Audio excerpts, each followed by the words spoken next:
I'm so excited to be here today, especially to be in front of you, to be able to present one of my most intimate and special projects. This is what we call a soul session, and I have one of my very, very, very good friend with me today as my, I guess you could say, guinea pig. But I'm just so blessed that she actually called me to do this because I really probably would have started this project 4 years from now if I didn't get the phone call. So yes, I'm here with my girl Natalie, who became I guess we've been friends for a short time, but it seems like forever because and I remember that birthday card you gave me and it said, "Friends do not count the years." And that is absolutely true because since me and Natalie linked for the first time for Black and 20 something, Black and 20 something, another one of my beautiful projects, my babies. It's been up ever since. Yes. We've been united, just women empowerment. And I mean, once those two words come together as Black women, you can't go wrong. So this is Soul Session. Soul Session is just us talking, girlfriends talking, getting out what we need to get out, letting our baggage go. And I hope that after this time with each other that all women need, that we'll be able to just have a release, some pressure off of our shoulders. So I do want to start with just pulling one of my cards from the African Goddess Rising Oracle deck. This beautiful deck was called to me after one of my training sessions as becoming an intimacy coach and a wellness coach, that maybe just gives us some guidance of what we're about to conjure up. Get into, right, exactly. So I'm just pulling these beautiful cards. I'm going to have you pull it because you are my subject today. Let me just do a little quick shuffle, actually. Talk to me about your day. How's your day going so far? It's going good. I was just going to say, just for those that are not, I know you kind of said where you got it from, if you can give a little brief of... Oh, what an oracle card is. Yes. Okay, so yes, the oracle, there's tarot cards, there's oracle cards, but oracles are just basically those guardians, our guides, our ancestors, those who came before us and those who are with us still today. They give us just signs and guidance.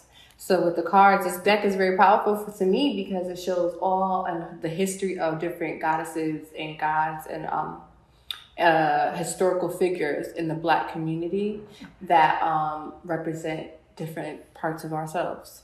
There's goddess of love. We always heard the Greek gods and things like that, but they never talked about the Black gods and goddesses. So, I keep it Black. Well, let me see what type of goddess I get. That's what type of goddess you get. So, actually, and just don't think about it. Let me just separate these a little bit more. And give it back to you? Yeah, but let me just separate this a little bit more so you can get a good look. It's a lot in here. Okay.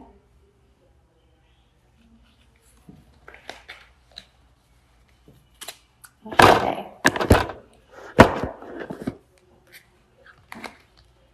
Surrender. Ooh. Speaking of surrender. Now that I just literally got goosebumps because I know with surrendering, I'm also going to read out the book exactly what the card means from a, I guess, education background. But just surrendering, it's tough to surrender. Yes. You have to be vulnerable to surrender. But sometimes when we do, not even sometimes, always when we surrender, is always when we become complete. Because we allow ourselves to just be and have the change come, or whatever comes to us so that we can now go through it. If we do not go through things, how will we be able to see the light after the tunnel? So the card that we pulled is Goddess Iset, and she's the goddess of surrender. And the card she has, she's obviously a Black goddess when she's laying on her long chair, and she has a baby suckling on her breast. So a lot of symbolism there. And I'm just going to quickly just read into what we just pulled. So Goddess Iset is the goddess of spiritual surrender. She is from Nubia, Egypt. She's a temple as a high priest. She's a high priestess, and the element is bush. Every time I see element is bush, think of earth, think of grounding, thinking root chakra. Your root chakra system is everything to get to the root, to be able to feel whole, right? Back to being able to feel whole is to be able to plant our feet into the ground and grow like a tree.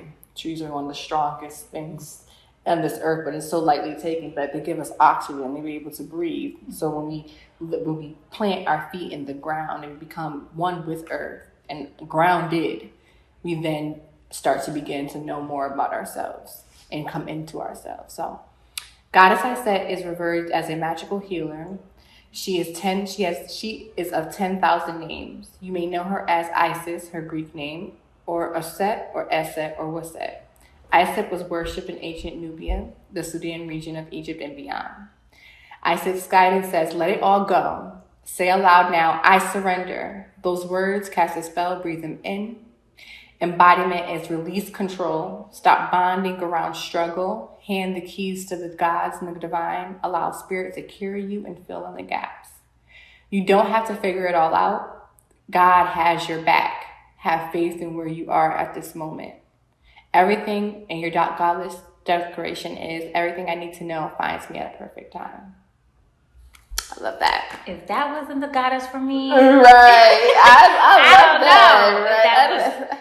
That was definitely speaking to me. It's crazy because even though we are gonna get into the other history, even at this moment, that just kind of really where I need to be. Like I need to surrender where I'm at in my life. I need to just let go and not try to focus on what's about to happen next. Just in that moment, give it to God and just... Exactly. When we give it to God and we have blind faith, I find that this is, especially because we're living in a panoramic right now, like we found out as Black folk, especially that we need to give a lot of ourselves back to God and remembering that He is the source and that because He's the source that created us, we are part of Him, that which we are actually obligated to, that means we're obligated to pleasure and all the things that we desire and all of our wants and our needs, but we just need to remember that and letting all go of our fears and surrender. Actually, sometimes that means surrendering to fears and saying, all right, I am afraid, but you know what, I'm going to give it to God and God's going to handle me and He's going to make sure that I'm protected because I'm one of His children. I'm one of His divine creatures, whatever we call ourselves, but we are a part of Him and we need to remember that. So just surrendering in this moment, allowing us to release our inhibitions as people. That's a lot of times that we feel that we have to be a certain way or act a certain way because we're going to be viewed a certain way, but releasing all those inhibitions so that we can really fully grow into our best selves. I believe that on this time on earth, our only sole job is to show up as our best selves, right? And how we evolve and how we are to learn to evolve is to be able to surrender because that's what it is. Well, how do we know getting knowledge of self, and getting to that point? So let's get into it real quick. Since you received that card, I also want you to, a part of soul sessions at the end, I always love to burn have a burning ceremony, and with that we always write a message to ourselves something that we really truly want to say. You can do it now or you can do it after we have our conversation. Okay. But then since we cannot burn it now, we're going to stick it in this pot and then we'll be able to burn it later. But that's our moment of release where we write down. It could be a word, it could be a saying, it could be a phrase, it could be an affirmation, it could be a mantra, but we fold it into pieces and we burn it because we're going to release in this moment. We are going to surrender. I'm going to do it now. Okay. First with my mind. Mm-hmm.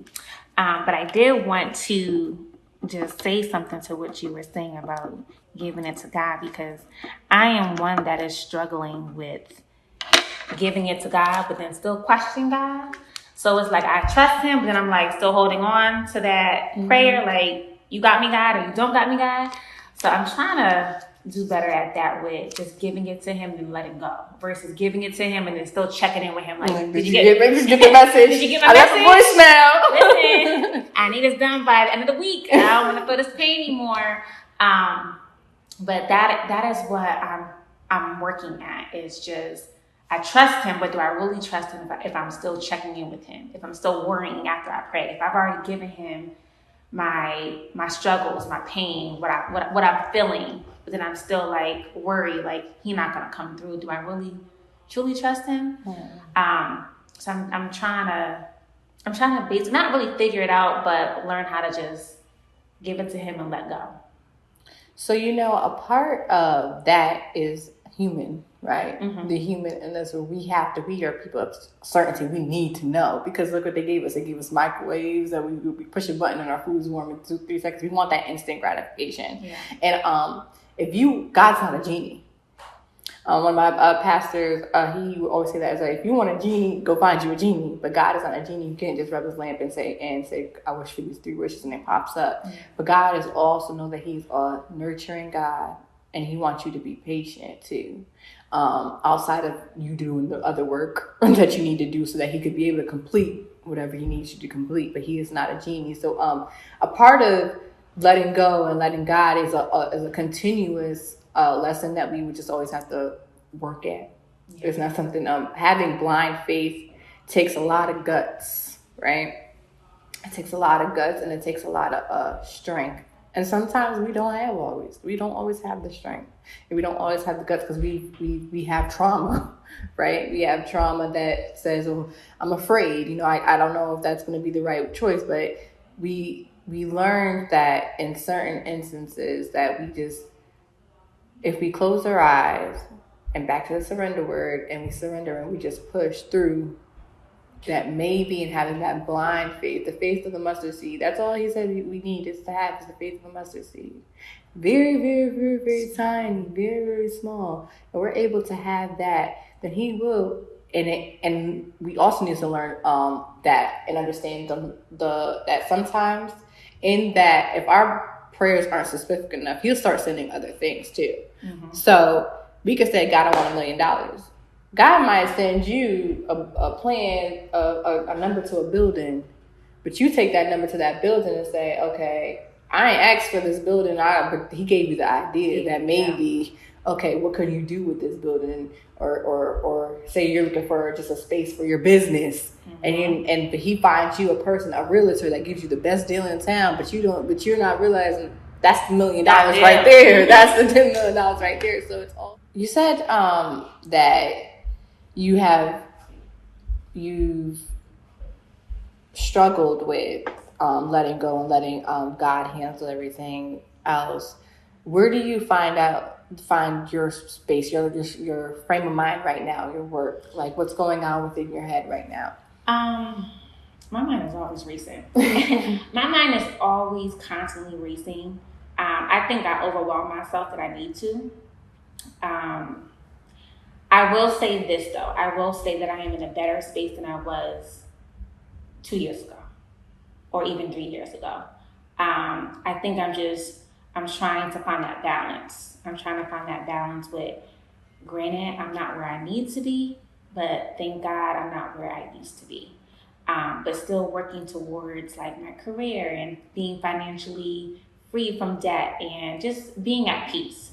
I think I'm in a much more happy space in life, but I don't feel like I'm fully at peace. I think there's some other things that are attached to me, or that I'm attached to, I should say, mm-hmm. that are just a burden to me. Mm-hmm.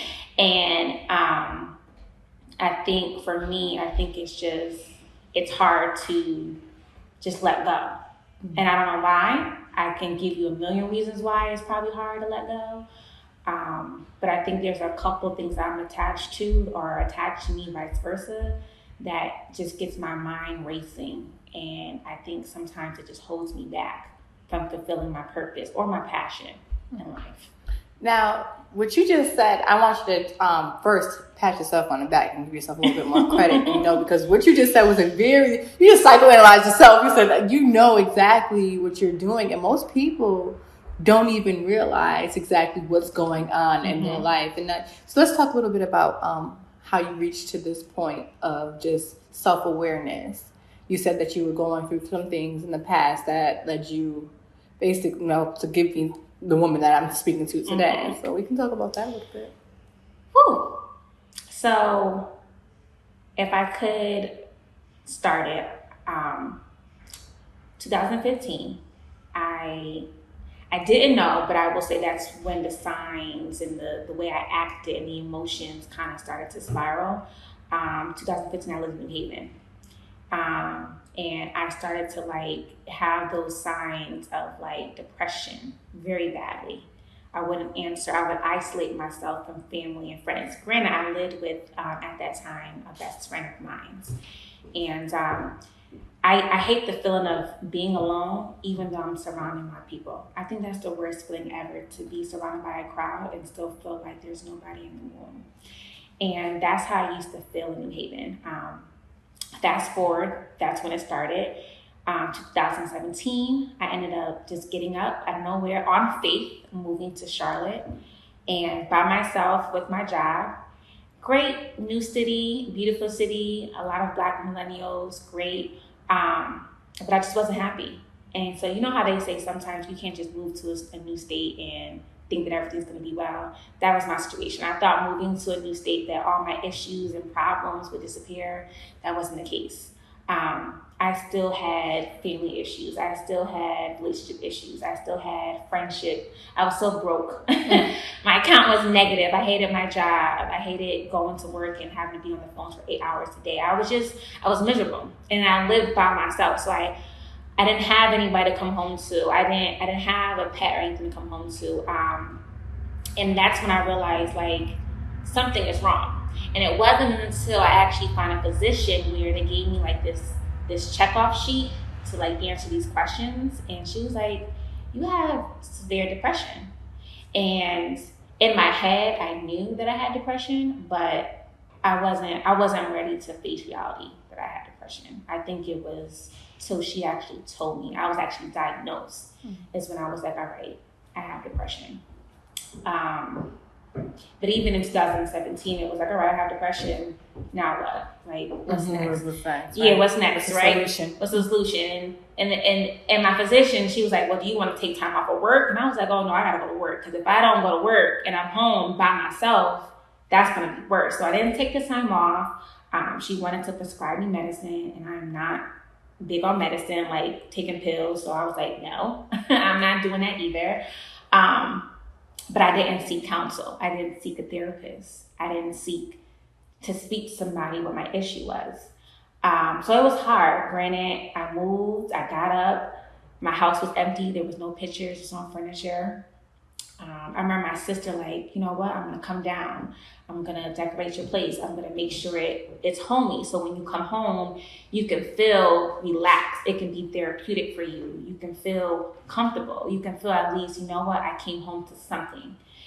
Which it helped, but it wasn't a solution.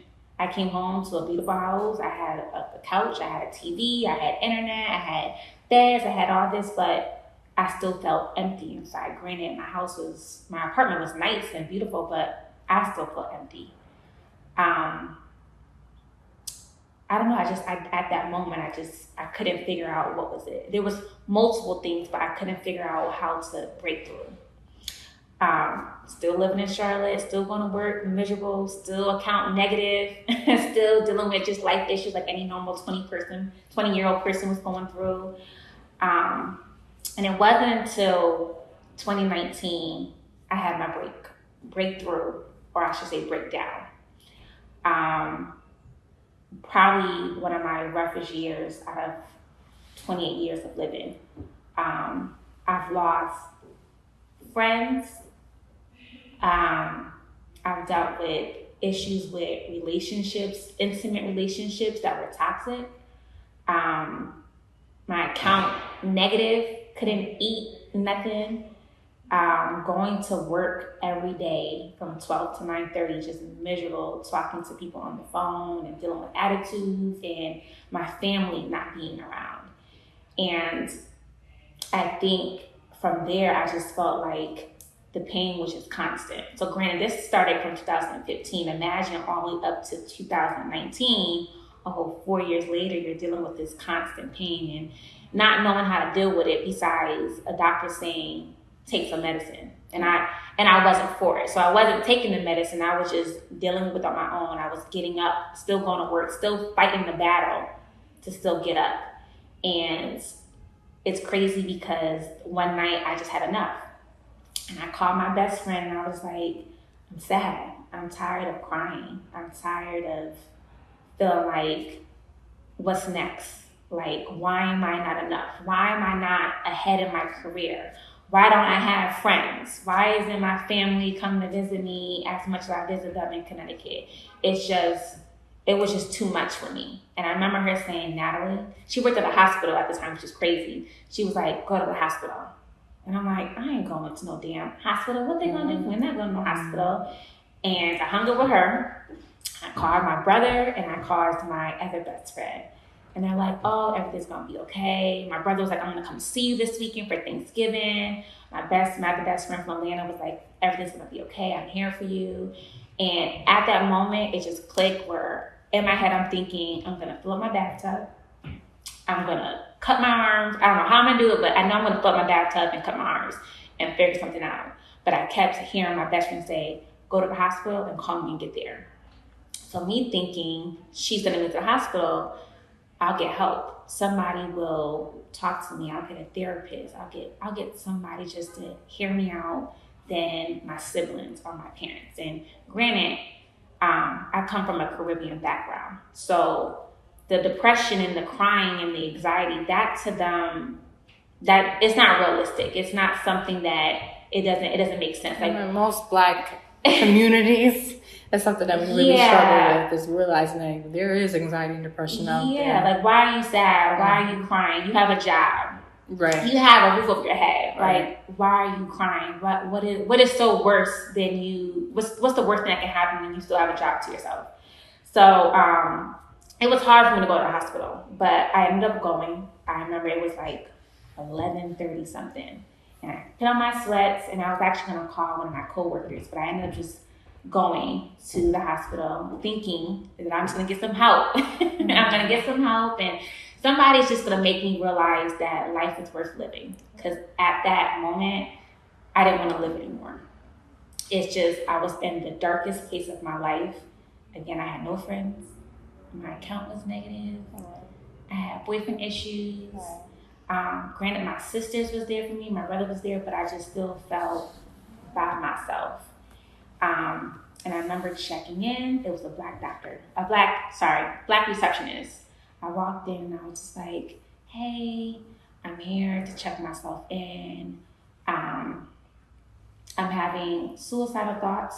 And I remember her grabbing my hand and saying, baby, sit right here. I won't forget it. She said, baby, sit right here. Don't move. I'm going to go get somebody. Now, usually they're supposed to grab you immediately when you say that. But usually at this hospital, it takes forever to check into the emergency room.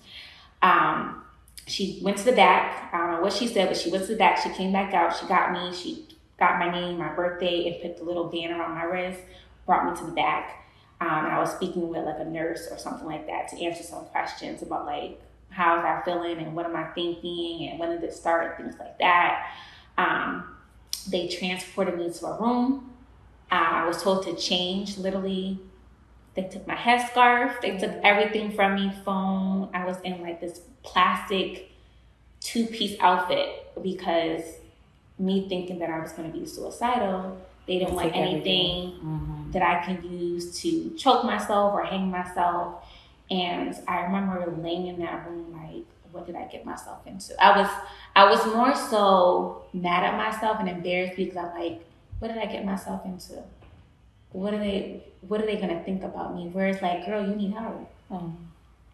You need help. Like you had a whole vision of how you was gonna kill yourself in your bathtub. You need help. In that moment, now that I can think about it, I can say I shouldn't have been ashamed. But in that moment, I was ashamed. I was at my parents. They're going to be upset. They're going to be embarrassed. I have to work tomorrow. Like, I was just thinking of other things that weren't a priority. I was like, who's going to call my soup? Nobody knows I'm here. My sister's coming down in about a week. I just was thinking of the worst. So I'm thinking, all right, I can stay the night. Everything's going to be great. I'll talk to somebody in the morning. They'll get me a therapist to help me figure out why the hell I'm in this dark spot or how I can maneuver out of this dark spot. Next day, they woke me up and was like, oh, you're going to this county and you're going to this mental institute that's like 45 minutes away. And I was like, no, I'm not. I have to go to work. Mind you, I'm thinking of a whole suicidal plan the night before, and I'm like, oh no, I gotta go to work. I thought I was gonna get help. Right. And they're like, well, ma'am, you can either go to jail or you can come with us. So I was like, well, please at least give me my cell phone so I can at least call one person and my supervisor. And it's crazy because my supervisor at the time, she was very supportive, very supportive of me. She knew that I was like battling depression. She knew that I was going through stuff. And I called her. She was like, I was just about to come to your apartment. When I realized you didn't come into work, I didn't want to call your parent, your mom, who's on your emergency contact, but I called another coworker who I'm close with to see how do I get in contact with Natalie. I was just about to go and come to your apartment because you didn't come into work. And I was like, listen, Kat, they have me at the hospital. They are taking me away. I won't have my cell phone. I won't have any communication at all. I just want to let you know that I'm not going to be here. If you can. She was like, don't worry about nothing. Just let me know when you get some type of communication. So that was the first person. Then I called my best friend. And I said, tell my sister. I only want her to call my sister. How my whole family knows? Don't know. That's what happened. But I said, call my sister. Tell her I'm here. They're taking me away. I will communicate whenever I can. Girl, they called my brother, told my parents. It was bad. So I ended up going away. I was actually in a mental institute about 45 minutes from Charlotte. They actually put me in the back of a car with another man, an older man who was actually suicidal as well. And no door handles. I felt like I was going to jail. No door handles. And it was a 45-minute drive. I was like, what the hell did I get myself into? Like, why can't I just suck it up and just cry and go to sleep? Because now I'm going to be put away where I feel like I have no freedom. But it was actually one of the best things that could have happened to me. I ended up staying there for 5 days, 4 nights. They have to evaluate you every day. You had to take their medicine. So granted, because of my situation, I only had to take one medicine, but everybody was different. So I only had to take one medicine. I had to do activities. I had to speak to a social worker, which she was an African-American social worker who was very like transparent, very real, very raw. And I think going in there really like woke me up like, I'm going to get help, because I walked in there thinking, I ain't crazy. Like, these people was crazy. I'm not crazy, but it was probably the best thing that ever happened to me, because it literally woke me up. It woke me up where it's like, you're worth living. Right. You are worthy. Right. You are enough. Granted, you don't want to be here, but you had to be here. I had to be here. And thankfully, my brother who was in Atlanta, he drove to come and see me at the time. He drove all the way up to, I forgot what the city was, but it was literally 45 minutes from Charlotte. And I remember him walking in like, sis, you don't need to fucking be here, but you need to get help. Like, you need to get help. You need to know your worth. You need to know that you're worthy, but you need to know that you're not alone. Granted, my brother don't talk like that, so I'm not going to say what he really said. But he was on some like, basically, you a badass bitch. Remember it. Yeah, remember it. And like, you a Parkins and you don't got to be here. He gave me the whole spiel. And I remember saying like, I don't belong here. Get me out of here. Like, I will never do that again. And I remember saying that you need help. Just take advantage of it and get your shit together. And he's more raw, more hood. So after that, I spoke with a social worker, and a doctor came in who actually is the people that will allow you to be released, because technically by law, you can come there voluntarily or it can be non-voluntarily. Right. I was there non-voluntary. So basically, I wasn't able to just say, I'm ready to go today. Right. They had to say, you're ready to go and we think you're okay to go. Gratefully, they can tell that I just needed to speak to somebody. I needed help. I needed another way to release my frustration, or why I was so upset, or why I was so sad. And I was able to go home on a Friday. thank God, because my sister was coming down for Thanksgiving and ended up going home. Still sad, but I was just thankful that I was able to come out of there. I didn't want to spend the holiday weekend at that institute. And from there, I was like, oh, I got to get my shit together. Right. I got to get my shit together. My birthday's approaching, and I want to be better. Like, I don't want to be in this dark space. And I remember saying that I would never wish like my worst enemy this pain. Like that pain when you feel like you can't get out of bed, or you can't eat, or you can't sleep, or you can't go to work and get your money. Like the 18, 19-year-old Natalie, you couldn't do that. I was working 2 jobs, getting my little paychecks and doing what I want to do. But at 26, 27-year-olds, I couldn't get out of bed. Right. I was allowing other things that really wasn't feeding me any positive energy to get the best of me. Like it was toxic. It was toxic. I was sad from toxic relationships while everybody else is living their life and smiling and traveling and going on their career. I was sad at home, losing out on money, losing out on sleep, losing literally a lot of weight where I looked sick. And from then I woke up. Like, granted, I'm still a progress. Healing is not an every. Yeah. What was happening on the night? Healing was infection and a whole night. So. I'm still working towards it. It's not something that I'm fully healed, but I will say I'm so proud of myself. All right, as you should. I'm so proud of where I came from, because if you could have seen me on how I was, forget just 2019, but all the other years prior to that, I was horrible. And people knew it. Whether you knew me or not, if you would have saw me, you'd have been like, son, is wrong with that girl. My energy wasn't right. My weight wasn't right. I wouldn't go out. I wasn't passionate about my career as I should have been at that time. I didn't care about work. Mind you, I had bills, but I didn't care about work. Right. My car note can go behind. My account can be negative. Right. I didn't care about none of that. I was so focusing on the family, the boyfriend, the friendship that I let go of myself at that time. And thankfully, I was able to hit rock bottom, because that's exactly what woke me up. It literally like woke me up where now I'm just like, I'm so happy it happened. I'm so happy that I can see the progress. I'm gaining my weight back. I can go to sleep peacefully. Right.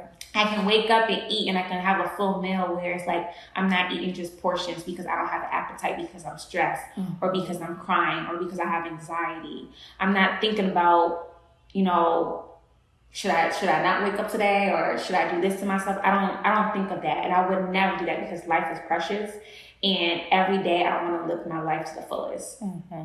So it's just there's been different things that have happened to me, or that I've been involved with, that have brought me to where I am today. Do I wish that they never happened? Absolutely not. Because I think that if they never happened, I don't think I would be the woman that I am today talking to you. I'm just making sure that I don't make those same mistakes again. I don't want to repeat those same habits. Right. I want to be better. I want to learn better. I want to love myself first. Because I have been a person who would love somebody else more than I love myself. And now I'm feeling empty. So granted, I love you more, and I find that you make me happy. But once you leave me, that happiness is gone. So there's been a lot of things, but now what I look at it is as all those things that have happened, it was a test of my testimony. So now I get to share my testimony and know that, girl, you made it. Right. Girl, you made it. You did it. You're living, you're breathing, you're happy, and you're beautiful, and you're worthy, and you are enough. Granted, that's where I got 2 of my candles names. Oh. You are worthy. Oh, it's I am worthy and I am enough. Because I had to constantly tell myself that after that breakdown that I am enough, I am worthy, I will get through this. Like, you are beautiful. Whereas before I would feed myself negative thoughts. You are ugly. You are dark skinned. Like, you ain't gonna get nobody better, or you're not gonna have no friends, or you're not gonna be where you want to be in your career. Like, I would literally talk to myself in the shower, or in the mirror, or in the bed, And I'll start believing that stuff. And so that's why I think it's very important as anybody, whether it's male or female, to really be careful what you say to yourself. The tongue. And I don't know if you just remember, but in the card that you pulled, it said about how words cast spells, right? So what you say is who you embody and who you become. So it is so, affirmations have literally changed my life. There was times where I had nothing else in me but to say, I'm going to be okay. I'm going to be okay. I'm going to get through this. I'm going to get through this. Because I know that moment where you feel like hell is no longer the destination. It is reality. And it feels like you're literally living in hell in your mind. Your whole world just feels like it's falling apart and you have no control over it. But there was times where the only words that I was able to say is I'm okay. And I kept saying it to myself. And then things slowly started to get better. And so then even with the way I feel about myself when I look in the mirror, one thing I do is with Aura, and I want to teach her that really, really young, is that Aura sees the mirror, she kisses herself. Because I bring her to the mirror and I say, look at how beautiful you are. Look at her. That's Aura. She's so beautiful. Give her a kiss. Because self-love, we have taught that self-love is just a Sunday.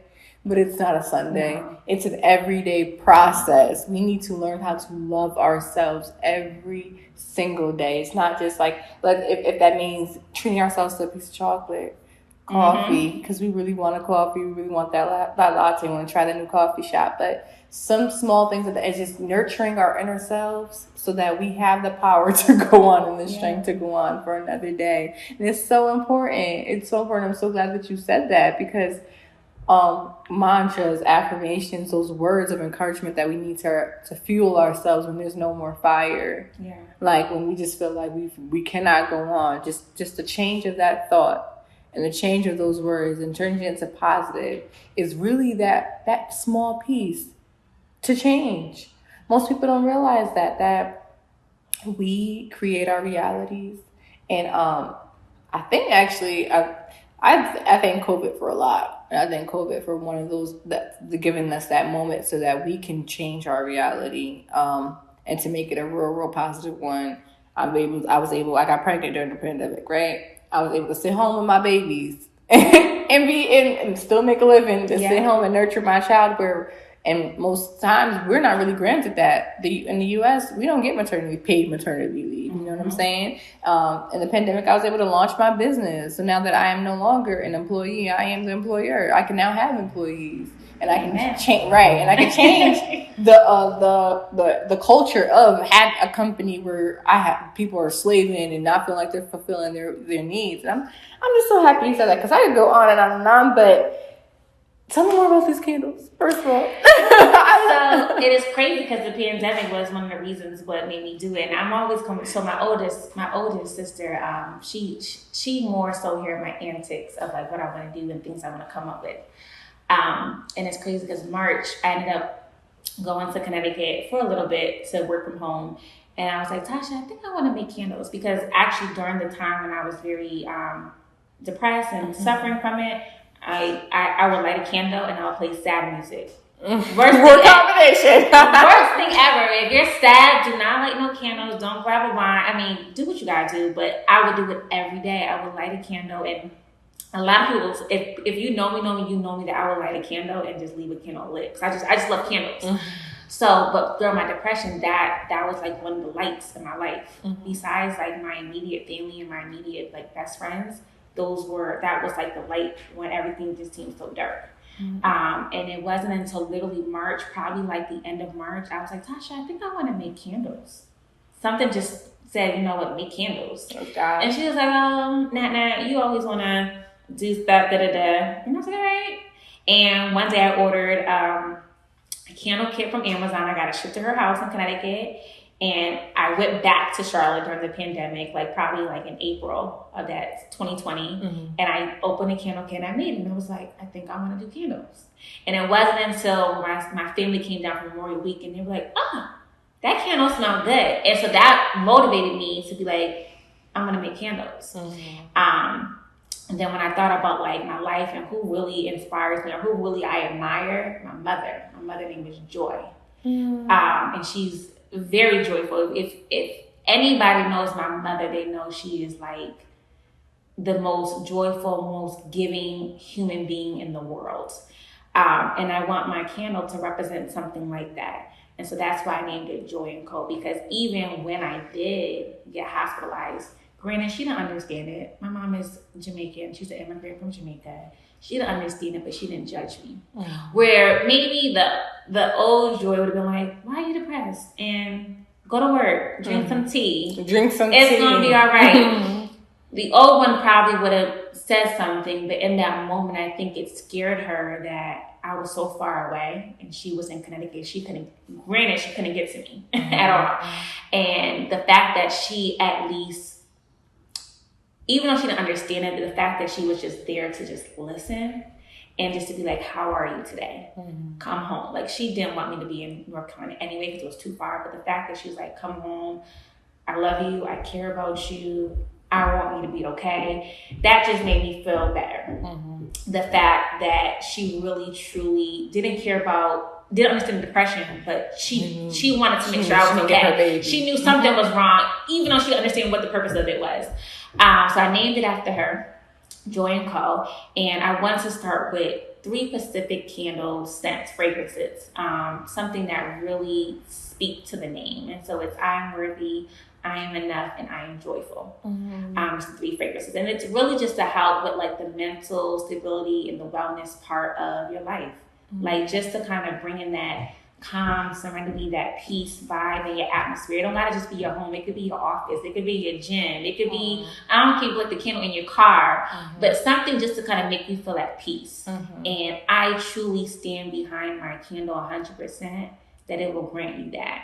And because it helped me. Just making the candle itself is just very therapeutic for me. And so at that moment, I was like, I'm gonna launch me a candle business. And I took it serious more so in like July when I actually reached out to somebody to help me with the logo and the branding. And I'm still in progress with it because it's a luxury candle line. So I want to make sure it's up to my standards of how my vision to be. But it really stemmed from my experience with depression, anxiety, and those moments where I was home by myself. I always lit a candle by my bedside and would go to sleep with the candle lit because I needed some type of light in my life because everything else was just dark. That's so beautiful. Dark to me. And for some reason, when the pandemic hit, I was like, yeah, I want to make candles. And my experience really hit rock bottom November 18th. So that's where Joy and Co. came from. Still in the making sure everything is fully up to par and everything, but it really stemmed from my personal experience in life. It's just so beautiful to see, because when you first was talking about your story, you said something about your breakdown and breakthrough, which really is the same. Sometimes you got to reach rock bottom to know exactly how to pick yourself back up. And when you pick yourself back up, you start to really go back to home, go back to your roots, go back to what really makes you happier, and you start to rebuild yourself. But you also, while you're rebuilding, you are now evolving as well. So you start always back. I love when my cards come full circle, because that's not no spirit and God be hitting, you know what I'm saying? Because it really talks, when I talked about the element being bush and being grounded and what a tree is and how its roots. So we need to, and being rooted and how it goes from the ground up. When you grow, that's what it is. You're starting from the ground and going back up. And it's just how full circle, how you just were able to dust yourself off from the ashes and rise like a phoenix. Like, that is beautiful. Because, and mental health, as you said, and mental health and mental wellness does not get talked about in our Black communities. The Caribbean culture and Black American culture, that's all me that I still crack up to this day sometimes seeing it, because it's so true. And it's the Michael Jordan meme crying, and it's like he's in the kitchen and it says, me, Mom, I'm depressed, and then it's like, Mom, depressed those dishes. And it really be like that in a Black home. Like, why would you say something like that? Like, I'm depressed, but I will give it credit because it has become way more prevalent. Yeah, it's definitely more of a discussion now. I mean, granted, it said that it wasn't, something that I took serious before, but I'm happy that we are making progress. It's just that because even calling you and being like, yo, my spirit is telling me to share my story, but I'm freaking scared because I'm sure, like, if I wasn't who I am, I couldn't see myself telling somebody I was suicidal. Right. You know what I'm saying? I couldn't see me actually announcing to the world or to a whole audience I didn't know that I once experienced that. I experienced this feeling for years. I just didn't know I didn't know what the feeling was. And even when I was diagnosed, I still didn't know what I was dealing with. Right. It was a battle every day. I was fighting every day to like just get up. It was hard to take a shower. It was hard to eat. I don't know how I didn't get fired, to be honest with you. Right. Because I didn't go to work. Granted, God made a way because even the 4 years I lived in Charlotte, my rent was always paid. Don't know how, but my rent always paid. I mean, I had groceries, but my rent, my lights was always on. And I just don't know how I made it through. But thankfully, I went through that experience and I made it through. And every day for me is still a progress. Now that you have been through this experience and you gotten your new baby, you birthed a new baby, you birthed a new Natalie, I'm so thankful that you were here able to come and tell your story, because I truly believe, since I started Black and 20-something back in the day, right, I always believe that sharing your story will be able to inspire others. And that's one thing that I do, because you're not alone. I remember those moments where I actually went through with my whole ending. I know I had my last meal, I had my last bath, I wrote my letter, and I woke up 15 hours later. Don't know how. A whole day has been went by, and I was like, that's when I knew. And then when you said it too, I know my purpose. Like, I'm supposed to be here. Like, I'm supposed to be here. That moment just clicks off in your head that you think you're alone, but there's so many people that are so afraid, that may be afraid of telling their stories, but it's more common and then others, and it's nothing to be ashamed of, because when we talk, we be able to get through it. And that's what the soul session is, to be able to have a time where you sit down with your best pal, you sit down with your girlfriend, and you just talk and be vulnerable with each other, because we could tell each other every other thing, right? Besides really what goes on in our lives. And it's such a shame. So I hope that with this session too, that other women will be inspired to have conversations with themselves, and with each other, with their sisters. So I thank you for coming. Yes, I'm happy. I think this also is part of my healing journey as well.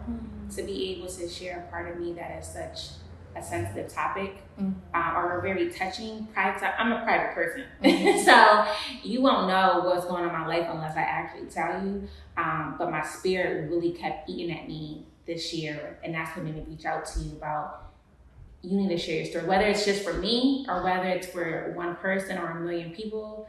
I needed to share my story to let people know that somebody that may just be like me, that's very private, or may seem like everything's together, they're not always together. And it's okay to seek help. It's okay to acknowledge what's going on. Like, I think that's the first step, is just to figure out what's wrong and then figure out the solution afterwards. So I'm happy that I was able to come on your platform and really just let it out. Because I think that was another part of my healing process, is just let it out to people, or let it out, in another safe space where somebody doesn't really know everything. And I'm hoping that if it doesn't heal a whole bunch of people, at least it can help somebody. Yes, that's the goal. If we don't touch one voice, if we didn't touch one voice, we did something wrong. But I'm sure I am touched. I'm so thank you. Thank you, sister. So we can't burn this right now, but we're gonna burn this off camera, because we're gonna release and we are going to surrender. And I'm just gonna pull one last card for the guidance going forward, since we just had our little moment together. How do we go from here? What do we do coming from here, right? Yeah. How does it go? So let me just spread these out. In this point of my life, I am living my life to the fullest. Yes, baby. That's what. Listen, we deserve it. What Jill Scott saying? I'm living my life like it's golden. Look, yes, girl. Every goddamn day we Like deserve it as people. We get one life here. Mm-hmm. The least we can do is enjoy it to the fullest Yes. and create the reality that we love and that we desire. So here you go, baby. Okay, let's see. Shine. Look at that. It's my time to shine. It's your time to shine, baby. And then when I tell you, it literally says this in this one girl, I can't talk. It's your time to shine. It literally said that's what you pulled. It's your time to shine. Quickly gonna read it before we wrap it up. 32. Mama Jumbo is the goddess of shine and Guinea Bissau. The temple is griots. Griots are just the storytellers of our lives. The cultural continuity of the world and element is bush as well. So another grounding card. Glitters as the guardian of the lush green forest of Guinea. If her name sounds familiar, it's because Mama Jumbo's name was misconstrued by colonizers and replaced as the term mumbo jumbo, meaning gibberish. Still, she shines. Mama Jumbo's guidance says you were born to shine, to be seen and to be heard. Be a movement. We need to know your name. We want to learn your dance. Her embodiment says, daring to rise and shine starts with the courage to be seen and to be heard. Your story matters and someone needs to hear it. Fear of shining brightly keeps you in the shadows, hiding and shrinking. There's no way to claim your voice and avoid rejection, criticism, and judgment, but you are not for everybody. If everyone likes you, you're not really being you. Goddess declaration, I am ready to be seen and to be heard. Are you ready to be seen and heard? I am. Ain't that something? It is. Especially when you read the part of your story. It needs to be heard. It needs to be heard. Yeah. We just said that. Mm-hmm. Stories like this need to be heard. So don't ever be ashamed of where you are, because if you don't know where you came from, how you know where you're going? Yeah. Mm-hmm. So that will be in conclusion of our session. I feel like a whole weight just got off my I'm shoulder. glad. Yes. I'm glad. And I hope and pray for more moments like these, not just in a setting like this, but like, I'm always a phone call away. Yes, I know. And I've called you. I think I've talked to you a couple times and I was like... I don't know if I told you, but I'm going through this right now. Yeah, in DC, I remember. I think I've called you about twice when I was having my little moments of just... It just needing to release. Yeah. And that's what we need as sisters. We need to be able to know that we can rely on their shoulder and relying on. So, and I'm happy to be there for you anytime, baby. Thank you.